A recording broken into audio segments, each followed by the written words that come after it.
Hello दोस्तों, स्वागत है आपका हमारे YouTube चैनल लर्न मैट्रिक में। और आज हम सीखेंगे ऐसी भिन्न से संबंधित प्रश्नों को जो अक्सर आपको परीक्षा में बहुत परेशान करते हैं। ये ऐसे प्रश्न है दोस्तों जिसमें गलती होने के चांसेस ज़्यादा रहते हैं। तो चलिए हम सीखते हैं वो तरीका, वो कॉन्सेप्ट जिससे आप इस तरह के प्रश्नों को आसानी से बिना गलती किए हल कर सकते हैं। चलिए कैसे करेंगे। देखिए, इस तरह के प्रश्नों को हल करने के लिए सबसे पहले हम इनको नीचे से सॉल्व करते हैं। नीचे हमारी भिन्न लिखी है 2/3, है ना। ये 2/3 लिखा है। इसको हमने 2 को इधर लिखा और 3 को उसके बाद में। फिर हमने देखा ये 1 लिखा है ना, और साइन है प्लस का, इधर प्लस का साइन है, 1 लिखा है। तो हमने इस 1 को पहले प्लस का साइन लगा, फिर इस 1 को लिखा, फिर उसके बाद इसको देखा ये, फिर इसके बाद ये, फिर इसके बाद ये, फिर इसके बाद ये। कितने 1 है? 1 2 3 4 5, 5 1 है और सब में प्लस का साइन लगा है। तो ऐसे ही 2 को तो हमने लिख लिया था, ये 2, और ये 3 को बाद में। फिर हमने 3 से स्टार्ट किया ना, 1 लिखना, तो +1 यहाँ लिखा, फिर उसके बाद में +1 +1 +1 और +1। ये पांचों को हमने इधर लिख लिया। 1 2 3 4 5, 5 है ना, तो 1 2 3 4 5, 5 को इधर लिख लिया। उसके बाद ये 2 3 तो हम लिख चुके हैं। फिर उसके बाद यहाँ 1 2 3 4, इस 1 को यहाँ लिखेंगे इधर 1। ठीक है दोस्तों, इतना समझ में आया। ये 2 3 को हमने इधर लिखा, जो ये आगे वैल्यू लिखी थी इसको ऊपर 3 से स्टार्ट किया, +1 +1 +1 +1 +1, ऐसे पांचों को हमने लिख लिया। फिर उसके बाद 2 3 के बाद जो हमारी छूट गई थी वैल्यू, ये 1 ये 1 ये 1 और ये 1, इसको हमने 3 के बाद यहां से स्टार्ट किया लिखना। अब देखिए क्या करते हैं, इसमें 3 को 1 से मल्टीप्लाई किया, 3 एकम 3 और दूनी, इसको 2 से जोड़ दिया। ऊपर वाले से मल्टीप्लाई करेंगे और इससे जोड़ देंगे। ये समझ में आया। हमने यहाँ मल्टीप्लाई किया और इससे जोड़ दिया। ठीक है, 3 एकम 3 और 2 5, ये 5 हुआ। फिर इसको 5 को 1 से मल्टीप्लाई किया और इस 3 को जोड़ दिया, तो 5 एकम 5 3 8। फिर इस 8 को इस 1 से मल्टीप्लाई किया, और ये जो 1 लिखा है इसमें, हालांकि 1 लिखा है, इसको क्या करेंगे, इस 3 से मल्टीप्लाई कर देंगे, है ना। और इस 5 को 1 से मल्टीप्लाई करेंगे और इसको जोड़ देंगे। तो 5 को 1 से मल्टीप्लाई किया 5 आया, और 3 को 1 से मल्टीप्लाई किया तो 3 आया। 5 और 3 ऐड कर दिया, 8 हो गया। ठीक है, इस 8 को 1 से मल्टीप्लाई किया, 8 आया, और इस 5 को इस 1 से मल्टीप्लाई करेंगे जो आगे लिखा है, तो 5 ही आएगा। 8 और 5 13 हो गया हमारा। फिर इस 13 को इस 1 से मल्टीप्लाई किया, 13 हुआ, और 8 को इस 1 से मल्टीप्लाई कर दिया। 13 को 1 से मल्टीप्लाई किया और 8 को इस 1 से मल्टीप्लाई किया और दोनों को ऐड कर दिया। तो 13 और +8 कितना हुआ? 21। फिर 21 को 1 से मल्टीप्लाई किया, ये ऊपर लिखा है, और इस 13 को इस 1 से मल्टीप्लाई किया और दोनों को ऐड कर दिया। तो 21 + 13 कितना हुआ? 34। इस 34 को यहाँ लिख लिया आगे। तो देखिए दोस्तों, सबसे लास्ट में हमने 34 को फाइंड किया, तो इसका आंसर हो जाएगा 34 और बटे में अपॉन में 21। ये समझ में आया। और अगर क्वेश्चन में हमें दिया होता ये 1 और इस 1 के बटे में ये पूरी वैल्यू अगर इस तरीके से लिखी होती, तब आंसर हमारा बदल जाता। तब आंसर होता हमारा, तो पहले हम इस वैल्यू को लिखते 21 को पहले लिखते और 34 को बाद में लिखते। और जब ये 1 नहीं दिया होगा, सिर्फ यहां से अगर स्टार्ट होता, तो सबसे बाद में जो वैल्यू हमारी फाइंड हो रही है क्या? 34। इस 34 को ऊपर लिखेंगे और 21 को नीचे। और जब 1 के बटे में ये पूरी वैल्यू होगी तो जो सबसे लास्ट की पहले जो फाइंड हुई है 21, इस 21 को ऊपर और 34 को नीचे। ठीक है दोस्तों, ये समझ में आया। अब चलिए अपना अगला प्रश्न देखते हैं। देखिए दोस्तों, ये भी सेम उसी प्रकार से दिया हुआ है प्रश्न। इसको कैसे हल करेंगे, सेम वैसे ही 1/2 सबसे नीचे लिखा है ना, तो 1 से स्टार्ट करेंगे। 1 को पहले लिखा, फिर उसके बाद में 2 को लिखा। अब यहाँ देखिए, ये 1 2 3 4 4 बार लिखा है ना, इसको यहाँ लिख लीजिए +1, फिर +1, फिर +1, फिर +1, ऐसे लिख लिया। फिर ये 1 लिखे थे, इस 1 को हम नहीं लिखते हैं क्योंकि इस 2 को 1 से मल्टीप्लाई करेंगे तो वैल्यू वही आएगी। 1 से किसी चीज को मल्टीप्लाई करेंगे तो वही आती ना वैल्यू, तो इसलिए इनको नहीं लिखेंगे।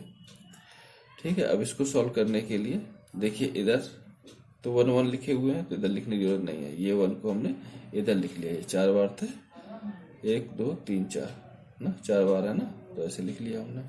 फिर क्या किया, 2 को 1 से मल्टीप्लाई किया और इस 1 को पहले वाले को जोड़ दिया। इस ऊपर वाले से मल्टीप्लाई करेंगे और इस वैल्यू को जो ये दी हुई है पहले, इसको ऐड कर देंगे। तो 2 एकम 2 और 1 3। इसी प्रकार से इसमें 3 एकम 3 2 5। इसी प्रकार से यहाँ 5 एकम 5 और 3 8। फिर यहाँ 8 एकम 8 और 5 13। तो इसका आंसर क्या हुआ, देखिए ये जो वैल्यू दी हुई है ये हमने यहाँ से सॉल्व की थी ना, इधर से इतनी वैल्यू लेके सॉल्व करेंगे। इसका अगर मान निकालना हो सिर्फ इतने का, तो इसकी वैल्यू क्या होगी, इसकी वैल्यू होगी 13/8। लेकिन ये तो 1 के बटे में पूरी वैल्यू लिखी हुई है, तब तो हम पहले इसको लिखेंगे 8 को, है ना। तो आंसर होगा हमारा 8/13। ये समझ में आया। अगर ये पूरी वैल्यू 1 के बटे में हो तो 8/13 पहली वाली वैल्यू लिखेंगे, और अगर सिर्फ यहां से स्टार्ट करते तो 13/8। ठीक है दोस्तों, चलिए अब अगला प्रश्न देखते हैं। दोस्तों अब इस प्रश्न को देखिए, ये भी आपका सेम उसी प्रकार से दिया हुआ है, बस इसमें 2x + 7/4 की वैल्यू हमें फाइंड करनी है। तो पहले x की वैल्यू ये दी हुई है हमें, है ना। ये देखिए आपका SSC स्नातक स्तरीय परीक्षा 2001 में पूछा गया प्रश्न है। ठीक है दोस्तों, तो चलिए x की वैल्यू फाइंड करते हैं। तो यहां से स्टार्ट करेंगे ना, ये तो 1 को यहाँ, फिर 2 को लिख लिया हमने। उसके बाद 1 2 3 4, ये 4 बार है ना, तो +1, प्लस का साइन है सब में, +1 +1 +1 और +1। फिर उसके बाद यहाँ भी 1 1 लिखा हुआ है ना, तो यहाँ लिखने की जरूरत नहीं है जो हम वैल्यू यहाँ लिखते थे, क्योंकि 1 से अगर मल्टीप्लाई करेंगे तो वैल्यू वही आएगी, है ना। तो इसको लेकर के सॉल्व करते हैं। 2 एकम 2 1 3, 3 हुआ, 3 एकम 3 2 5, 5 एकम 5 3 8, और 8 एकम 8 5 13। तो यहाँ तक वैल्यू कैलकुलेट करते हैं। ये +1 8 लिखा है ना, इसके बाद तक एक वैल्यू कैलकुलेट की जाती है। तो इसकी वैल्यू आएगी 13/8, है ना। अगर पूरे के 1 के बटे में होती है पूरी वैल्यू तो 8/13 होती, लेकिन यहाँ से स्टार्ट कर रहे हैं तो 13/8। एक्स का मान कितना आया, 13/8। अब इसमें मान रख दीजिए, 2 से मल्टीप्लाई कर रहा है ना, तो 2 गुणा 13/8 प्लस 7/4। इसको सॉल्व कर लीजिए। इस 2 को 8 से काट दीजिए, नीचे 4 बचा। अब 4 को लासा लेंगे तो 13 + 7 ऊपर जुड़ जाएगा ना, इस तरह से 13 + 7। 13 + 7 कितना हुआ, 20। अब 20/4 की वैल्यू 5 हुई, ऑप्शन सी। ठीक है दोस्तों, ये समझ में आया। चलिए अब आते हैं अगले प्रश्न पे। दोस्तों अब इसे देखिए, अब इसमें आपको ठीक से समझ में आएगा कि ये तो 4 और 5 नीचे दिया है ना इधर, 4/5, तो इस 4 को इधर लिखा हमने और 5 को इधर लिखा। उसके बाद ये 1 1 दिए है ना प्लस में, तो 3 बार हमने +1 +1 +1 इस तरह से लिख लिया। अब इसमें देखिए ये 3 दिया हुआ, ये 2 दिया हुआ है, तो अब इस 3 को यहाँ लिखेंगे इधर 5 से आगे, ठीक है, यहाँ नहीं लिखेंगे, 5 से आगे इधर लिखेंगे और इस 2 को इधर। ठीक है दोस्तों, अब इसको देखिए कैलकुलेट करते हैं। 5 एकम 5 और 4 9 यहाँ है। अब फिर इस 9 को 1 से मल्टीप्लाई करेंगे और 5 को 3 से, तो 9 एकम 9 और 5 3 15, तो 15 और 9 कितना हुआ 24, है ना। अब 24 को 1 से मल्टीप्लाई करेंगे इससे और इस 9 को 2 से, इस 9 को 2 से मल्टीप्लाई करके, 5 को 3 से किया था ना, जैसे 5 को 3 से किया था, 9 को 2 से, तो 24 को 1 से मल्टीप्लाई किया, 24 और 9 दूनी 18, 24 और 18 जोड़ देंगे तो कितना आएगा 42, है ना। तो इसका आंसर क्या हो गया हमारा 42/24, है ना। जो सबसे बाद में वैल्यू आती है उसी को ऊपर रखते हैं। अगर 1 के बटे में होती पूरी वैल्यू तो पहले 24 को लिखते हैं, है ना। अब इसको कैलकुलेट कर दीजिए, ये किससे कट रहा है, देखिए 6 से कट रहा है ना, 6 चौको 24 और 6 सत्ते 42, आंसर आया 7/4, 7/4, ये आंसर आया हमारा, ऑप्शन नंबर ए। ठीक है दोस्तों, चलिए अब आते हैं अगले प्रश्न। दोस्तों अब इस प्रश्न को देखिए ये भी आपका पूछा हुआ प्रश्न है ना। तो इसको सॉल्व करने के लिए या तो हम पहले इसको फाइंड कर लें, इस वैल्यू को,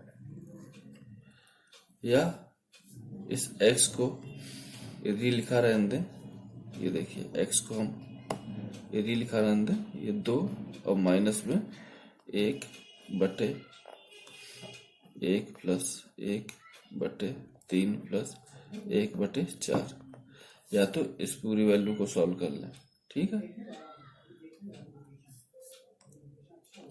तो चलिए पहले इस तरीके की वैल्यू को सॉल्व करते हैं। हमने माइनस की वैल्यू कभी लेके नहीं सॉल्व किया है ना, तो चलिए इसमें देख लेते हैं कैसे सॉल्व करते हैं। तो सबसे पहले भाई 1 और 4 से स्टार्ट करेंगे, सबसे नीचे से। तो 1 को हमने यहाँ लिखा, 1 को यहाँ लिखा, 4 को उसके बाद में, फिर ये 3 का लिखा हुआ ना प्लस साइन के साथ, तो +3 लिखा, फिर +1 लिखा, उसके बाद ये 2, लेकिन साइन तो माइनस का है तो यहाँ -2, बस इतना ध्यान रखें। यहाँ प्लस होता तो +2, यहाँ माइनस लगा हुआ ना तो माइनस का साइन। अब यहाँ तो हमें 1 1 दिया हुआ है तो यहाँ लिखने की जरूरत नहीं है, ठीक है। अब इसको लेकर सॉल्व कर लीजिए। 4 3 12 1 13, 13 कम 13 4 17, फिर 17 दूनी 34, इस 34 को लिखिए। और ये माइनस का साइन लगा रहा है कि यहाँ हमें घटाना है, सब्सट्रैक्ट करना है ना। और सब्सट्रैक्ट किसको करेंगे 13 को। अगर यहाँ कुछ वैल्यू लिखी होती तो इसमें मल्टीप्लाई करके करते, तो यहाँ तो 1 होगा। अगर आप कैलकुलेट करते ना तो यहाँ 1 और 1 होता, तो कोई नहीं, 17 दूनी 34 और -13 घटा दीजिए इसको। 4 में से 3 गया 1 और 3 में से 1 गया, तो 21 यहाँ आया, ठीक है। तो इस माइनस का मतलब सिर्फ इतना होता है कि हमें यहाँ वैल्यू को घटाना है। 17 दूनी 34 और 34 में से पहली वाली वैल्यू को सब्सट्रैक्ट करना है, घटाना है, ठीक है। तो आंसर आया हमारा 21/17।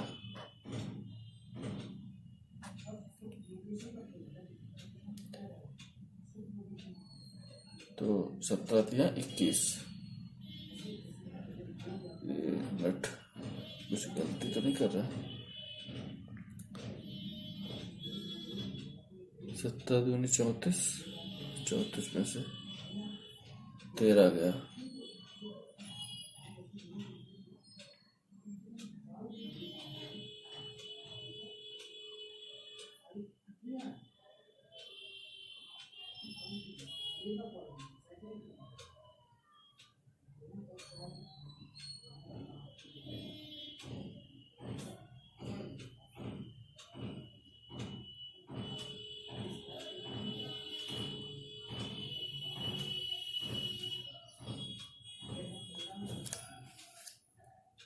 सही दोस्तों, तो इसका आंसर आया हमारा 21/17।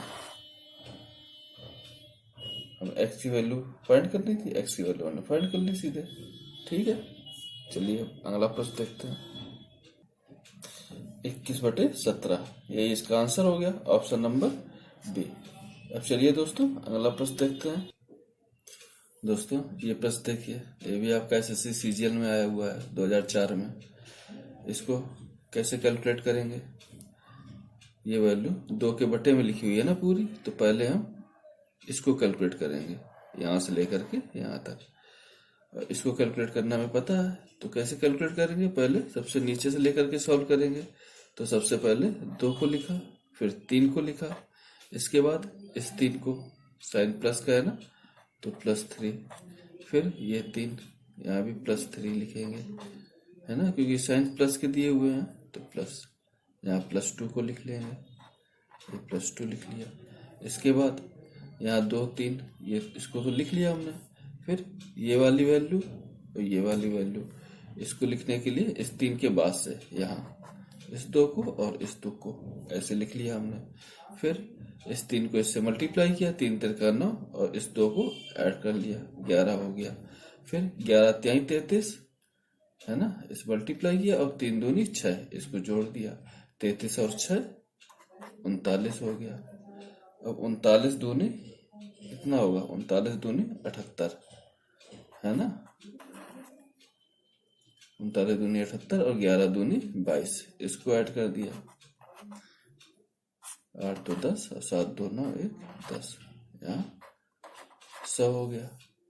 तो हमें तो पहले इतनी वैल्यू फाइंड करनी थी ना, तो इसका आंसर आया, इसका मान कितना आया? 100/39,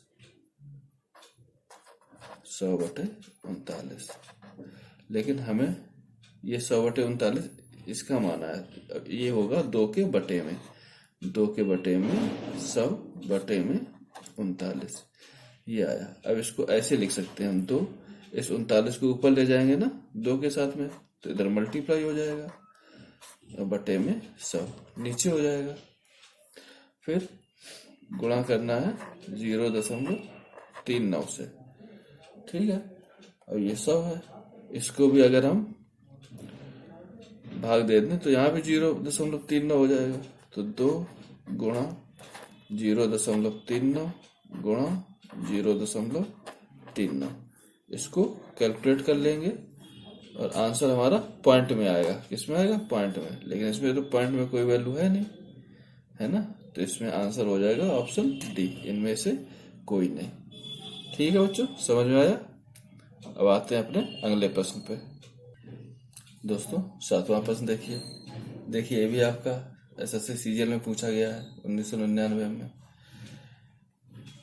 चलिए इसको हल करते हैं। तो 4 और 5 सबसे नीचे लिखा हुआ है, तो 4 को यहाँ लिखा, 5 को यहाँ लिखा। फिर उसके बाद में +1 +2 +1 और +1, इसको लिख लिया। फिर इधर लिखा हुआ है 3 2 1, इसको यहाँ लिख लिया, 3 2 1। अब इसको सॉल्व करेंगे, 5 एकम 5 4 9, इधर 9 दूनी 18 और 5 3 15, 18 और 15 कितना हुआ? चलिए ऐड कर लेते हैं, 18 और 15, 8 5 13 और 33 हुआ। अब इसको सॉल्व कर लीजिए, 33 एकम 33 और 9 दूनी 18, है ना, इसको ऐसे मल्टीप्लाई करते हैं ना, तो 33 एकम 33 और 9 दूनी 18, 33 में 18 जोड़ेंगे, कितना आएगा? 33 और 18, तो 8 9 10 11, 3 1 4 1 5, 51 आया। 51 को यहाँ लिख देंगे। अब 51 को 1 से मल्टीप्लाई करेंगे 51, और 33 को इस 1 से मल्टीप्लाई करेंगे और इन दोनों को जोड़ देंगे, तो 3 1 4 और 5 3 8, 84 आया, है ना। तो इसका आंसर क्या होगा? 84/51। 84 को यहाँ लिखा और 51 को नीचे। अब देखिए किसी से कट रहा है, 3 से कट रहा है ना, काट दीजिए। ये 17 बार गया और ये 3 दूनी 6, 3 8 24, 28। अब इसको हल कर लीजिए, 17 एकम 17, कितना बचा 11, एक सही 11/17। ये हमारा आंसर हो गया, ऑप्शन नंबर ए। देखा दोस्तों, इस कॉन्सेप्ट से हल करने में एक तो आप आसानी से हल कर सकते हैं और दूसरा आपसे गलती भी नहीं होती है, गलती होने के चांसेस बहुत कम रहते हैं। तो चलिए अब आते हैं अगले प्रश्न पे। दोस्तों अब 8वां प्रश्न देखते हैं। अभी तक तो हम ऐसे प्रश्न देख रहे थे जहाँ प्लस का साइन लगा था, हालांकि एक हम इससे पहले कर चुके हैं जिसमें x का मान निकालना था, है ना। अब चलिए फिर से देखते हैं कि इनको कैसे सॉल्व करेंगे।